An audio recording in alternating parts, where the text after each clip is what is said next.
no acepta el que sigan investigando, el rehúsen a seguir investigando a los 4 magistrados, la elección de estos de la Sala de lo Constitucional. Para conversar sobre este tema, con mucho gusto le damos la bienvenida, por supuesto, al ingeniero Nelson Zárate, rector de la Universidad Tecnológica de El Salvador. Ingeniero, un placer tenerlo como todos los martes últimos acá en 8 en Punto. Muchas gracias, Sergio. Un saludo al vicerrector de la UCA y un saludo a todos los amigos televidentes. Buenas noches. Muy buenas noches. Bueno, usted ya se adelantaba. Es un gusto también tener acá esta noche al licenciado Omar Serrano, vicerrector de la Universidad Centroamericana José Simeón Cañas, UCA. Licenciado, un placer tenerlo. Muy buenas noches, gracias. Aquí estamos sustituyendo al padre Oliva, que por razones de fuerza mayor no se pudo hacer presente. Don Nelson, buenas noches y un saludo a toda la gente que nos ve por Canal 33. Por supuesto, también queremos disculpar esta noche al rector Mario Nieto, rector de la Universidad Nacional, ya que este se disculpa por no poder asistir por un programa el cual él debió de salir en una misión oficial fuera de nuestro país. También más adelante vamos a tener, por supuesto, algún par de llamadas telefónicas y un par de sorpresas también a ustedes que se incorporan a esta noche de análisis. Saludamos a Banco Agrícola porque hace posible este primer segmento. Y bueno, arrancamos esta noche de rectores, señores, con un tema que por supuesto todos los salvadoreños estamos muy pero muy pendientes, y es la emisión de la demanda de inconstitucionalidad por parte de la Sala de lo Constitucional de la Corte Suprema de Justicia en contra de José Salomón Padilla, presidente de la Corte y de la Sala de lo Constitucional correspondiente. Ha creado, rector, ingeniero Zárate, un cisma político. De pronto el sindicato ya había advertido de la Corte Suprema de Justicia que se abstuvieran de admitir esta demanda. Por otro lado, también el presidente de la Asamblea Legislativa ya había adelantado en algún modo que podía revivir por ahí una subcomisión que había estado investigando días atrás la posibilidad concreta de la destitución de estos magistrados. Ya se dio la admisión, sigue un curso legal donde va a venir un debido proceso y por supuesto los ánimos se caldearon en algún momento sobre la faz de ese mundo político de nuestro país. Bueno, pareciera que a los políticos que conforman el espectro de los diferentes partidos en El Salvador siguen enviando estos mensajes que lo que hacen es desestimular a la población antes de un proceso electoral. Bueno, evidentemente están buscando obtener el protagonismo, dado que los políticos realmente viven estrictamente de la opinión pública, porque para ellos la opinión pública es la realidad, y tratan de hacernos ver al Salvador situaciones en las que realmente, si ellos asumieran su verdadera responsabilidad cuando hacen el juramento de cumplir la Constitución y trabajar por el bien del país, se darían cuenta de que todas estas inestabilidades políticas y todos estos ires y venires en las discusiones que se dan entre los diferentes poderes, lo que hacen es establecer un clima que no es óptimo para el país y que tiene consecuencias en los principales problemas que se dan en el país. Bueno, la delincuencia, los aspectos económicos, el costo de la vida y en fin, otras cosas. Respecto a la demanda que hay sobre el presidente de la Corte Suprema de Justicia, yo quiero ser textual porque esto de los abogados es un poco delicado, y leía yo en la demanda que dice que los jueces que componen el órgano judicial deben ser independientes de los partidos políticos y deben ostentar competencia notoria para que puedan ejecutar la función jurisdiccional de forma imparcial, eficiente y objetiva. Tengo entendido que la Corte Suprema de Justicia, la Sala de lo Constitucional, aceptó solo uno de los dos argumentos, no aceptó la falta de competencia notoria, sino que la recibió por la relación con los partidos políticos. Yo a esto lo que tengo que aclarar es que Salomón Padilla tiene un número de registro en el FMLN, ¿verdad? Está registrado como parte del FMLN, tiene una relación reconocida en la municipalidad de Soyapango como gerente legal de la alcaldía de Soyapango. O sea, si a esto nosotros le agregamos de que él, no en uno, sino que en varios programas y en muchas declaraciones, ha dicho de que ideológicamente él se identifica con el FMLN, que yo creería que este último de los argumentos quizás sería el de menos peso, porque todos los ciudadanos salvadoreños hemos votado en más de alguna ocasión por un determinado partido político, tenemos una ideología política, pero no expresamos una ideología partidaria, ¿verdad? Esto es como primer criterio. Lo segundo es evaluar cuál ha sido el rol de Salomón Padilla hasta este momento como presidente de la Corte Suprema de Justicia. Él fue nombrado, si mal no recuerdo, en agosto del año pasado.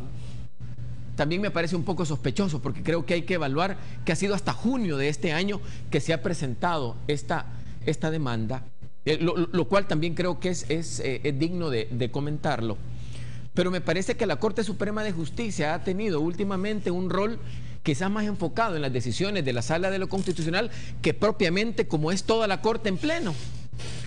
Creo yo que el liderazgo que necesita la Corte Suprema de Justicia está en deuda a través de Salomón Padilla. No sé si es el fantasma de esta demanda de inconstitucionalidad en su nombramiento el que lo ha tenido un poco retraído, pero la Corte Suprema de Justicia es uno de los 3 órganos del Estado, administra la justicia a nivel nacional.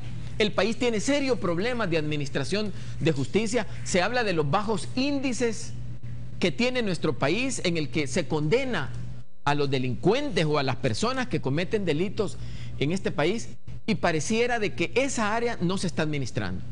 Sí escuchamos lamentablemente de la Corte Suprema de Justicia que ahora piden bonos para ir a la escuela, para ir al supermercado, quieren que se les dé más dinero. O sea, no escuchamos de la Corte Suprema de Justicia lo que el país está esperando. Hay otros elementos y hay otros argumentos que yo creo que deberían de ser importantes y que Salomón Padilla necesita demostrar más un liderazgo, ¿verdad?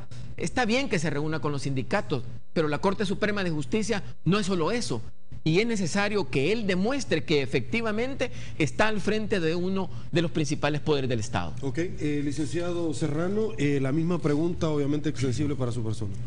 Yo creo que el sismo del que hablaba usted al inicio es más bien un nuevo sismo, un capítulo más de una novela que comenzó allá por el 2010, 2011, digamos, que se circunscribe a esta resistencia político-partidaria de todo control institucional, me parece a mí. Claro, esta es una réplica, digamos, de esos sismos un poco fuerte, pero se circunscribe dentro de esta resistencia. Históricamente, los políticos y los partidos políticos han tenido control sobre otros poderes del Estado. Eso ha sido así, y si no, revisemos la historia, ¿verdad? El corazón del sistema político salvadoreño son las elecciones. Nos guste o no nos guste, otra cosa es que estemos o no de acuerdo, pero son las elecciones en la medida que en base a los resultados de las elecciones se distribuyen los centros de toma de decisión del país. Y así ha sido históricamente. Aquí está a ustedes la Corte de Cuentas, a ustedes les toca incluso la Corte Suprema de Justicia, a ustedes les toca la Asamblea Legislativa, se reparten hasta el Tribunal Supremo Electoral. El accionar que comenzó la Sala de lo Constitucional vino a mover ese control. Los partidos han estado acostumbrados a controlar, ahora se les controla sus actuaciones y eso no es fácil resistirlo. Por eso me parece a mí que hay una resistencia, una oposición a todo control institucional. Si nosotros hemos estado acostumbrados a controlar lo que pasa en el país y ahora que nos controlen a nosotros, no es fácil. Y creo que lo que hemos visto desde el 743, las ya acostumbradas, digamos, estrategias para debilitar la Sala de lo Constitucional, que circunscriben en esta línea. Me parece a mí que esta admisión de la demanda contra el decreto en el que se eligió al presidente de la Sala de lo Constitucional y de la Corte Suprema de Justicia es un capítulo más. Yo he escuchado interpretaciones de abogados a favor y en contra, y uno dice, bueno, esto se puede argumentar de diversa manera. Hay un derecho constitucional que dice que todo ciudadano tiene derecho a una afiliación política. Ese es el argumento del señor Padilla. Pero con el Consejo Nacional de la Judicatura ya lo leyó el ingeniero Zárate, concretamente hay una, digamos, incompatibilidad en el ejercicio de juez con el de la afiliación política. Creo yo que El Salvador vive un ciclo electoral que comenzó el 2012 y termina el 2015. Entonces, lamentablemente, eso también no hay que perderlo de vista. Todo lo que se diga, todo lo que se haga, hay que verlo con lentes electorales, aunque uno no quiera, ¿verdad? Entonces, aunque el trabajo de la Sala de lo Constitucional, ellos dicen, nosotros no somos jueces, no somos políticos, evidentemente tiene connotaciones políticas, más en una coyuntura preelectoral o electoral ya, aunque oficialmente no ha comenzado la campaña presidencial, hace rato que estamos en ella. Una acción de este tipo tiene connotaciones políticas, que es lo que se ha suscitado, lo que estamos viendo ahorita. Ingeniero Zárate, hemos obviamente escuchado algún tipo de pronunciamiento con relación a este tema del licenciado Serrano. Aunado a esta situación es que los políticos no están dispuestos a ceder ni un tan solo gramo de poder, o tiene algo que ver cuando la sala les ordena restituyan a los amparados que ustedes cesaron y mándenme informe de cuánto gastaron en los regalos navideños. ¿Es esto o el detonante ciertamente es no ceder ni un tan solo gramo de poder? Bueno, yo lo veo más como un cúmulo de sucesos que no iniciaron ahora, iniciaron hace mucho tiempo. Iniciaron cuando probablemente los que votaron por los que ahora son magistrados de la Sala de lo Constitucional creyeron que iban a tener un rol diferente del que están teniendo ahora, ¿verdad? Creyeron que porque algunos de los magistrados que se escogieron en la Sala de lo Constitucional tenían antecedentes de ser personas muy enfocadas en lo social, con algún concepto de izquierda, iban a coartar a las decisiones que tenía el partido, que tiene un pensamiento que creían los políticos que tenían estos magistrados. Cuando se dieron cuenta que ese proceso por el que llegaron estos magistrados, el cual está también cuestionado, pero esa es discusión de otro momento, creo que hubo como una decepción, una desilusión en cuanto a que iban a tener parámetros a favor en la Corte Suprema de Justicia. Cuando se dieron cuenta de que los magistrados no tenían ese comportamiento, empezó un estira y encoge. ¿Qué es lo que pasa? Y yo creo que esto es irónico. Entrevistan a un diputado y están hablando de cuál es la forma en la que van a amparar a los que habían despedido, y dice, bueno, vamos a pedir un refuerzo presupuestario para poder seguirlos contratando. Y uno dice, ¿y por qué no suspenden la cuota de viajes que tienen los diputados, que es tan alta, y que de ahí pudieran tomar y darían muestras de que realmente están tratando de ayudarle al pueblo, de los discursos que se dicen ahora que están en elecciones, que tratan de ayudar al pueblo, que tratan de hacer bien las cosas? No, pareciera de que los fondos que ya se tienen asignados, que algunas veces se desconocen. Y aquí pareciera que los medios no pareciera, aquí los medios de comunicación han hecho una función pero vital en esto, ¿verdad? Recordemos que no en esta legislatura, sino que en la anterior se querían subir $1000, y si no hubiera sido por los medios de comunicación, eso hubiera pasado en un madrugón. Entonces, creo yo que es una serie de circunstancias que han hecho confrontar a estos dos órganos, sobre todo porque estamos en un periodo preelectoral, como lo decía bien el señor vicerrector, en el que todas estas batallas suman o restan votos para las próximas elecciones. Ok, es importante lo que acaba de señalar el ingeniero Zárate, porque obviamente está bajo el escrutinio la clase pública, la clase política de nuestro país, pero en algún momento se ha criticado fuertemente no solamente el desgaste que ellos están teniendo. Vamos a hablar ante los valladares que han surgido, y puntualmente este día, en contra de la Sala de lo Constitucional, porque parece que la clase política ha ido cambiando un poco el discurso, porque estamos en un año preelectoral y ya no confrontan directamente con la Sala de lo Constitucional. Yo creo que lo más lamentable de lo que estamos viviendo es el mal ejemplo que desde las esferas más altas del poder se da a la población salvadoreña. Uno ve que el presidente de la Asamblea amenaza con abrir de nuevo la comisión para investigar a los magistrados de la Sala de lo Constitucional. El presidente de la República se refiere en términos peyorativos al fiscal general. El fiscal general ya no se diga, no tiene muchas expresiones.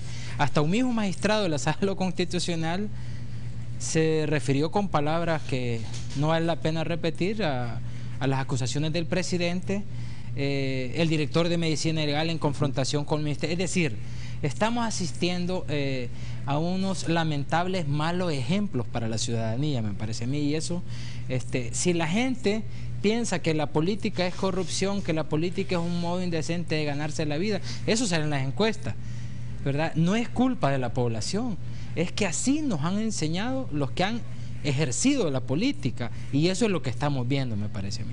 El Salvador necesita de funcionarios éticos que privilegien el diálogo, que no estén a la defensiva, que no entiendan la defensa de la autonomía de las instituciones o de la independencia de poderes como una afrenta personal, sino como un pluralismo necesario en el país, y no se recurra a este tipo de insultos, de atropellos a los que estamos asistiendo. Ok, hacemos nuestra primera pausa en Noche en Punto. Al regresar seguimos conversando esta noche en Noche de Rectores. Volvemos.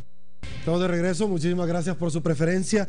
Y bueno, ya lo decía anteriormente, ambos rectores, nuevas embestidas contra la Sala de lo Constitucional de la Corte Suprema de Justicia. Este día, como usted pudo ver y se enteró en Teleprensa, Canal 33, la Sala de lo Contencioso Administrativo había dejado claro que no quería seguir en la investigación de los magistrados de la Sala de lo Constitucional con relación a la elección de estos. La Corte en pleno la embistió y dijo que no aceptaba esta posición. Esto ha generado ciertamente desde que conocimos esto, posiciones obviamente en torno a este tema. Fuimos en búsqueda, por supuesto, de jurisconsultos, y uno de ellos es el ex vicepresidente de la República, el doctor Enrique Borgo Bustamante, y en torno a este tema, esto es lo que nos dijo. Aquí han pedido la nulidad del nombramiento, y el nombramiento, claro, es un acto administrativo, pero esto no es un nombramiento, es una elección, es un acto político, y esta elección no puede ser competencia de la Sala de lo Contencioso. Entonces, eso tiene que decirlo la Sala de lo Contencioso, no es ni la Corte Plena, ni la Sala de lo Constitucional, ni este servidor, mucho menos.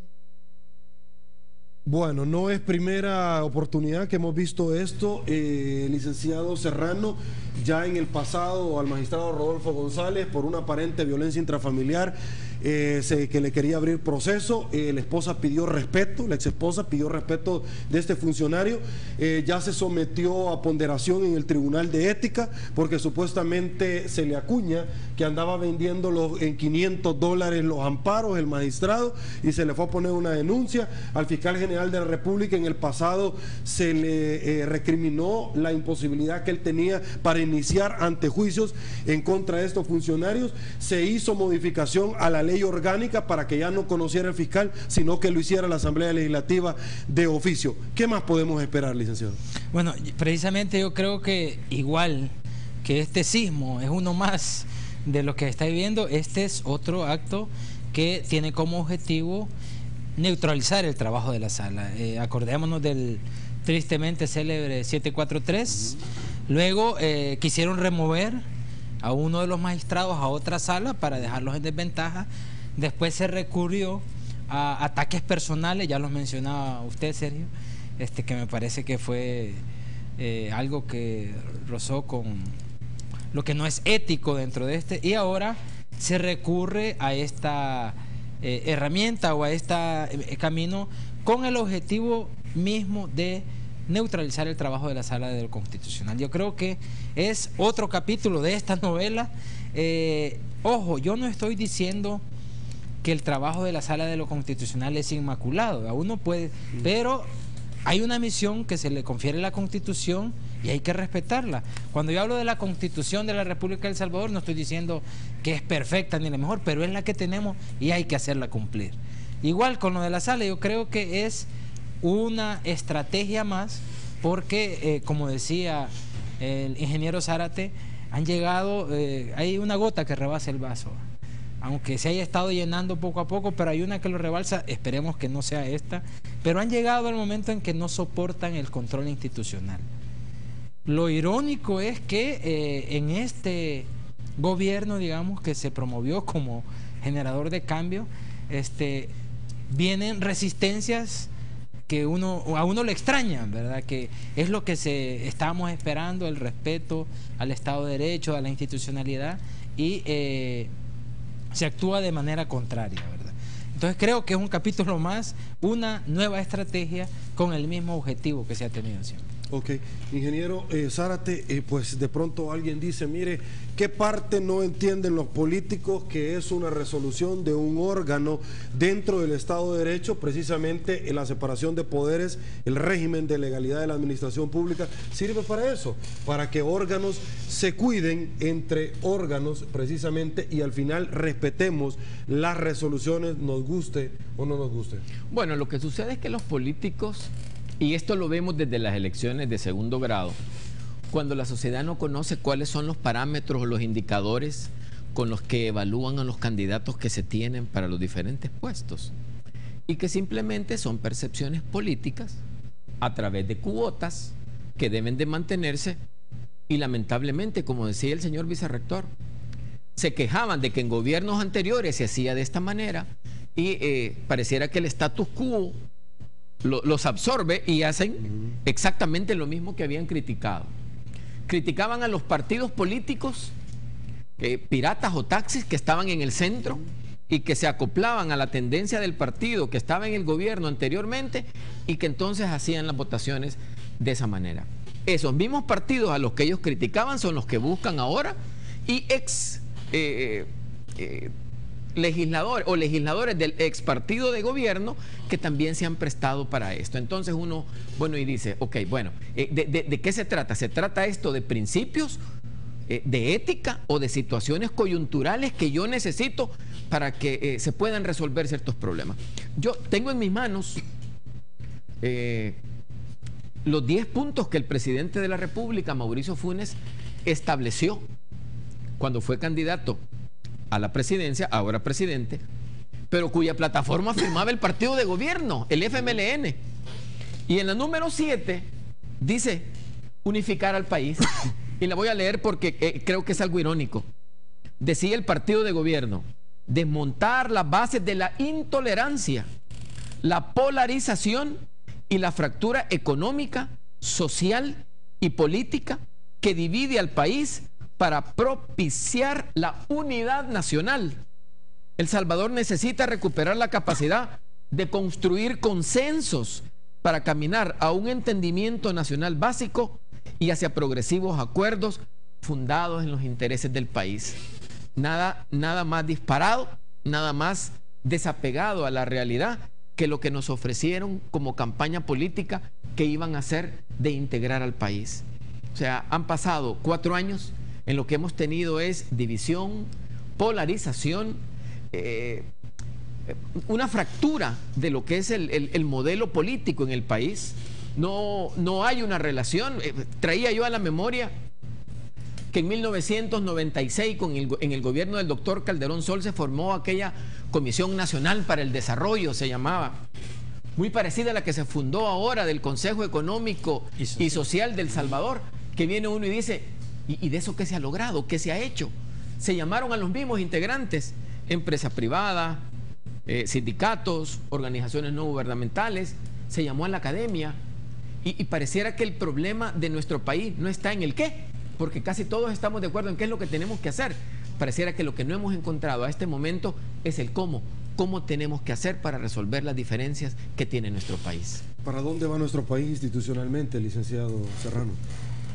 Bueno, eso quisiéramos saberlo, o quisiéramos que fuese hacia unos derroteros mejores que los que tenemos hoy. Yo creo, porque nos estamos quedando en los políticos, y con razón me parece a mí. Hay una resistencia, como dije yo, ha estado la Constitución de la República, pero la política ha controlado, se ha saltado, ha manipulado ahora creo que estamos asistiendo al momento en que la Constitución, que es la carta magna, es la que debe controlar el actuar de los salvadoreños. A mí me parece que históricamente también en El Salvador, y hay que decirlo, si los partidos políticos, lo que muchos llaman o suelen llamar la partidocracia, ha sido el poder realmente, detrás de los partidos hay y sigue habiendo y ha habido grandes poderes económicos. ¿verdad? Que han gobernado, digamos, para su beneficio personal. Si no se toca esta manera de gobernar, me parece que el país no tiene posibilidades de salir adelante. ¿A qué me refiero?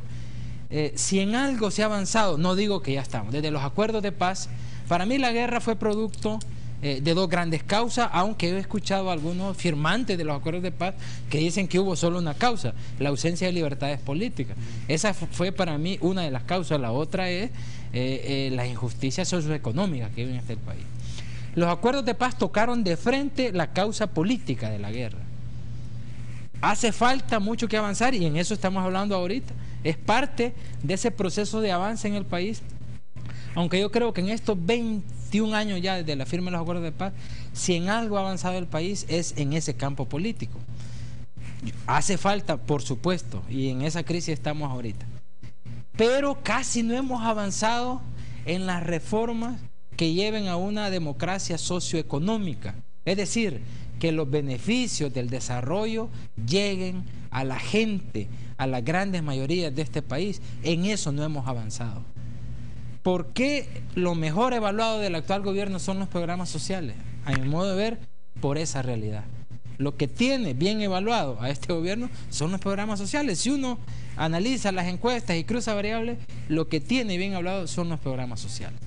Pero que si no se toca, digamos, más a fondo la redistribución del ingreso, eso es un tema tabú en este momento, me parece a mí. Mucha gente está, ahorita estamos de acuerdo con mucha gente, también mucha gente debe estar en contra con lo que estamos diciendo, que hay que avanzar en el control institucional de la política. Creo que en eso se ha avanzado y estaremos de acuerdo muchos, pero cuando hablamos de la situación económico-social del país, ahí sí no muchos estamos de acuerdo. Porque, por ejemplo, no es lo mismo tipificar el problema socioeconómico del país como pobreza que como desigualdad. Porque las consecuencias de tipificarlo de una u otra manera son radicalmente distintas. Si uno dice el problema del país es la pobreza, la solución es generar riqueza. Si uno dice la desigualdad, es redistribuir el ingreso. Y eso es lo que necesita el país. Ok, damos paso a publicidad, regresamos con más. Digamos que va a estar muy pendiente de la entrevista 8 en punto. Ya lo habíamos adelantado, teníamos sorpresas acá en 8 en punto esta noche. Y es que con mucho gusto le vamos a dar la bienvenida tanto al doctor Javier Simán, presidente de la Asociación Salvadoreña de Industriales ASI, y por supuesto también al doctor José Alberto Álvarez, presidente de la Federación Interamericana de Abogados FIA, con sede en Washington. Muy buenas noches para ustedes dos, un placer tenerlos en 8 en punto. Muchas gracias, Sergio, buenas noches a todos los televidentes. Muy buenas noches, doctor. Buenas noches, muy amable de tu parte en invitarnos al programa. No, gracias a ustedes por hacernos parte de su agenda. Bueno, obviamente hubo esfuerzo de ASI en enlace, también por supuesto con el licenciado Alejandro Solano, asesor, abogado y ex jefe de técnicos de la Asamblea Legislativa, para su llegada al país acá, doctor José Alberto Álvarez. El tema a desarrollar esta noche en un hotel capitalino fue precisamente el que mencionaba anteriormente el licenciado Serrano, la ética y el Estado de Derecho, fundamentales para el desarrollo económico y social. Coméntenos un poquito de esto, porque es importante. Estamos hablando esta noche acá en Noche de Rectores en una precisamente análisis académico de lo importante que resulta la institucionalidad de nuestro país. Sí. Aparte de la ética tan necesaria para el desarrollo de nuestros pueblos, conversamos un poco sobre la independencia judicial, sobre la seguridad jurídica. La ética, que es realmente un elemento nuevo en lo que es el desarrollo sostenible de nuestros países, implica que para los pueblos es necesario que ese crecimiento económico tenga rostro humano, que los gobiernos se conduzcan con ética. ¿Qué significa? Que no haya corrupción en nuestros países.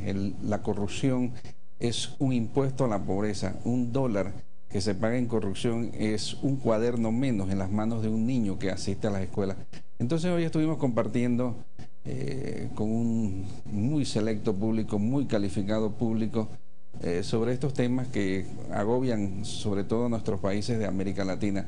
Este fenómeno de falta de ética, de falta de transparencia, no se ve casi en los países nórdicos. Por ejemplo, Noruega es un país que no tiene casi leyes de anticorrupción porque no hay casi corrupción. El corrupto es separado de la convivencia social, es repudiado por la clase social donde se desenvuelve.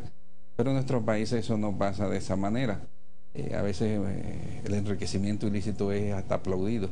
Entonces, estas son cuitas que nosotros tenemos que conversar entre nosotros, los de la América India, los de la profunda América, para que podamos erradicarla y que nuestra gente viva mucho mejor. Ok, doctor Simán, abogado industrial, muchas personas no saben que el presidente de la ASI, pues obviamente tiene conocimientos legales.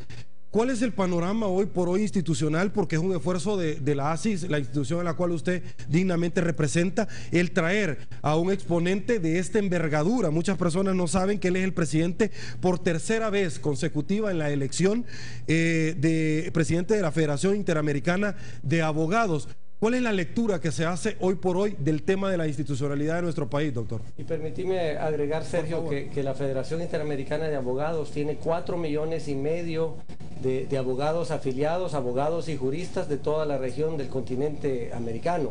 Es decir, que el doctor José Alberto Álvarez tiene todo el respaldo de la representatividad de los juristas y abogados de la región americana.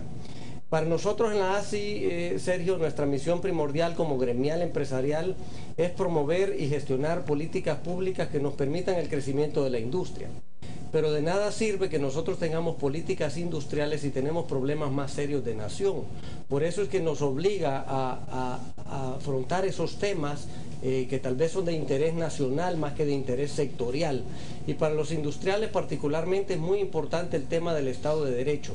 Si tú ves los países que han tenido mayor desarrollo, mayor prosperidad, no son necesariamente los países con mayores recursos naturales, sino los países que tienen un marco jurídico claro, donde hay reglas claras, donde se respeta la institucionalidad y se respeta el Estado de Derecho.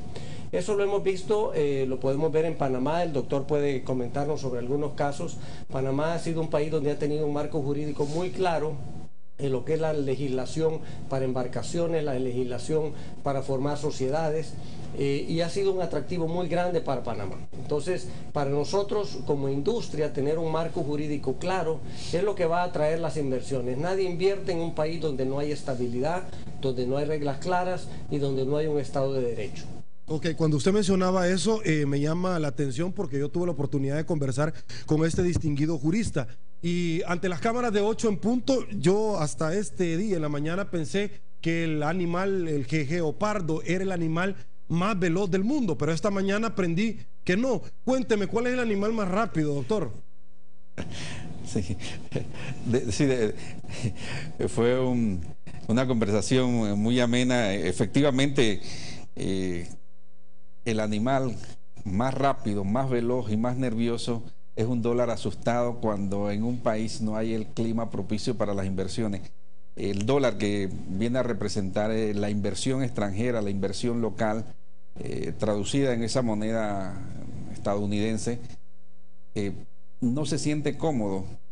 El inversionista no se siente con ganas de invertir en nuestros países donde es tan necesaria la inversión, no solo foránea, sino la inversión local, que el industrial, que el empresario, que el comerciante sienta que cuando hace una inversión no tiene temor de que las legislaciones van a cambiarse, de que las leyes el día de mañana podrán ser vulneradas o que habrá decisiones judiciales. No es que quiera hablar así tanto en mi país, pero le contaba que, por ejemplo, la ley de sociedad anónima es de 1927 y hemos tenido varios cambios a la Constitución, pero esa ley, que es el corazón de todo el sistema de inversión en nuestro país, que ha dado lugar a lo que es el abanderamiento de naves, al establecimiento de un centro bancario internacional, de fundaciones, de fideicomisos, no se cambia. ¿Por qué no se cambia? Porque los panameños sabemos que esa ley es la que le da vida a ese sistema y le da también mucho trabajo a la abogacía nacional. Entonces respetamos esas cosas, y cuando los abogados salimos no en este caso que vengo en una actividad gremial, sino cuando vamos a otras partes del mundo, vamos a vender esas bondades del sistema jurídico panameño. Y yo creo que eso no es que seamos seres de otro planeta, yo creo que eso mismo se puede lograr en nuestros países que hablamos el mismo idioma, tenemos casi las mismas costumbres. Es cuestión de voluntad política, de hacer esas cosas, de no trastocar los sistemas institucionales, de no esas peleas entre órganos del Estado. Lo que le tenemos que brindar es seguridad a la inversión, porque la seguridad se traduce en comida para nuestros pueblos. Ok, doctores, quisiera también interaccionar con los dos distinguidos rectores que nos acompañan esta noche. Por supuesto que está acá el ingeniero Nelson Zárate, rector de la Universidad Tecnológica de El Salvador. Por favor, rector. Bien, muy buenas noches, doctor Álvarez y doctor Simán. Nos hemos enterado porque tenemos sociedades con unas universidades panameñas que Panamá está desarrollando un plan integral en el que se ha llamado a la empresa privada, el gobierno y el sector académico para conformar los perfiles profesionales que necesitan desarrollar las competencias para que Panamá siga siendo tan o más competitivo de como es ahora y mantenerse en el plano de los negocios. Yo tengo en mis manos un documento que lo hizo el gobierno de los Estados Unidos con el gobierno de El Salvador todavía bajo la administración del expresidente del Banco Central de Reserva, el doctor Acevedo, en el que se hablaba de un pacto para el crecimiento en El Salvador y se hacía un análisis de restricciones. Creo que también el doctor Javier Simán pudo haber tenido acceso a este programa, a este plan, en el que se presentan 6 factores que dificultan hacer negocios en El Salvador. 1, el estado de inseguridad. 2, la burocracia estatal, los tiempos que se requieren para que cuando haya inversión externa se pueda desarrollar esas empresas en el país.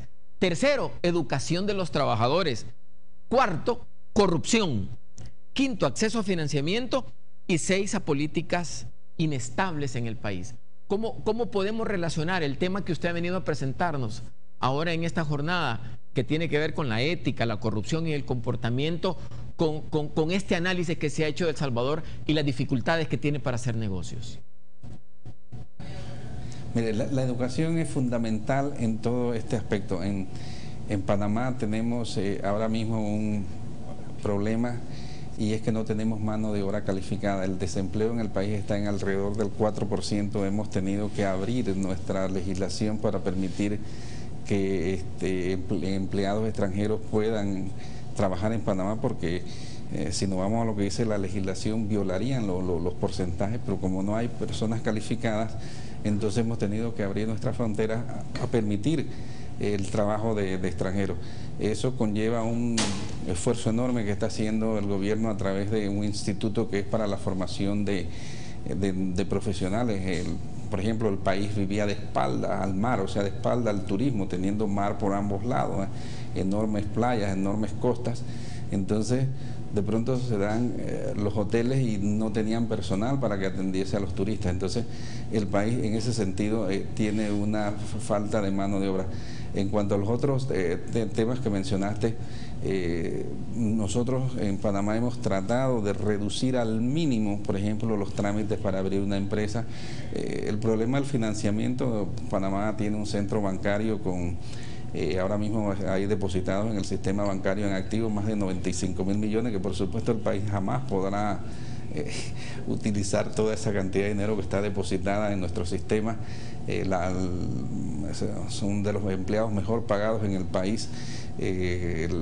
Hay burocracia como en todos los países, pero hay muchas instituciones del Estado donde hay lo que se llama la ventanilla única o legislaciones especiales, como la que se creó para formar una zona especial en Howard, que Howard era la base de los Estados Unidos más grande fuera del territorio nacional, y que para el año 2018 se espera que tengamos 40.000 empleados allí.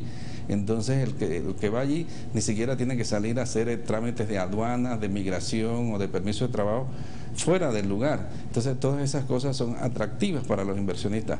Allí hay ahora mismo instaladas más de 100 empresas de las más grandes del mundo, digamos Dell, Caterpillar, la BMW, Procter & Gamble. Eso es lo que está haciendo el país, haciendo legislación para atraer más empresas. Bueno, ustedes han oído hablar lo que es la zona libre de Colón, que mueve aproximadamente 35.000 millones de dólares al año.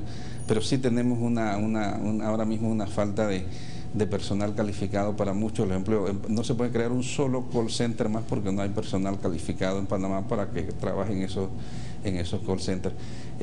Corrupción, yo creo que sí la hay. Yo creo que nuestro país no combate tan efectivamente la corrupción como debiera.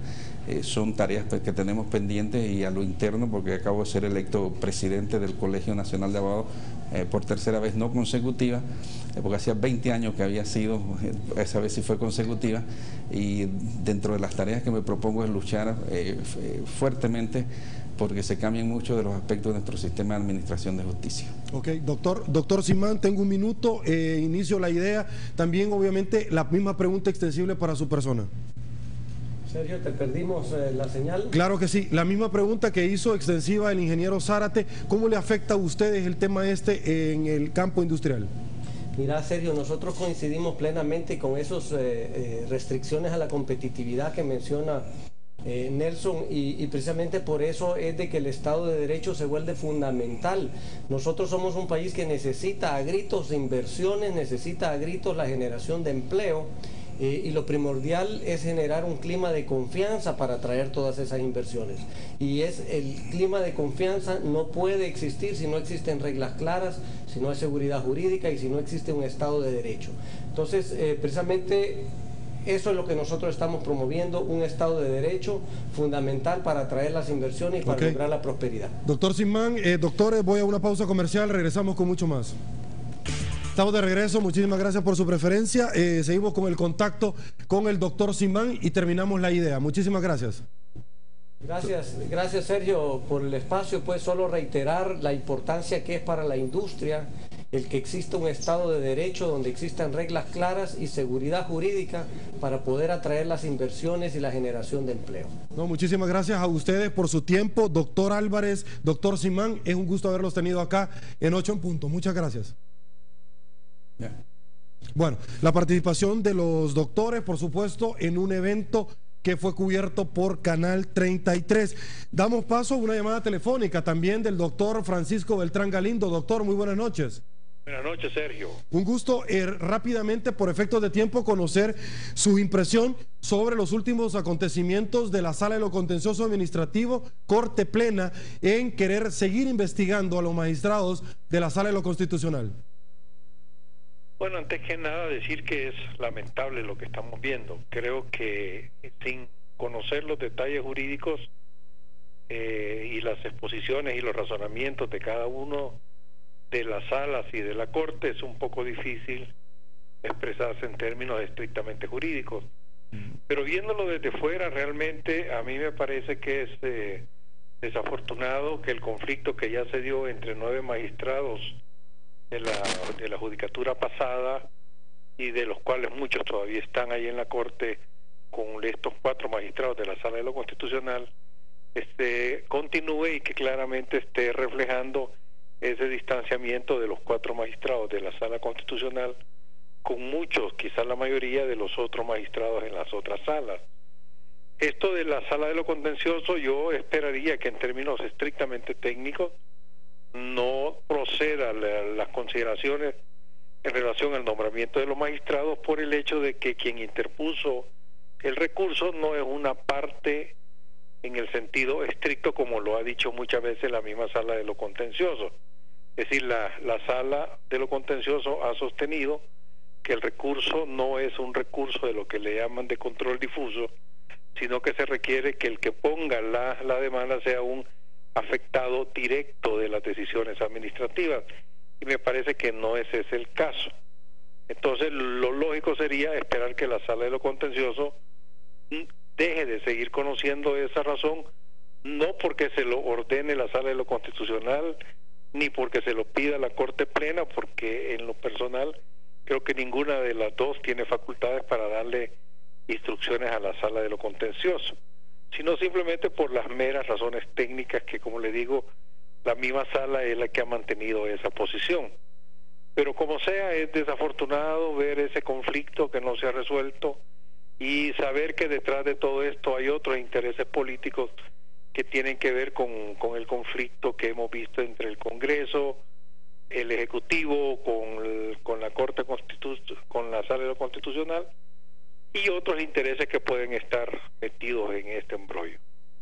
Doctor, muchísimas gracias. Debo de agradecer la llamada, obviamente para efectos de ilustración y tener a un abogado de la talla de su persona poder emitir juicio de valor con relación a este tema. Muchísimas gracias, doctor. Bueno, como sea, mucha suerte y buenas noches, Sergio. Gracias a usted.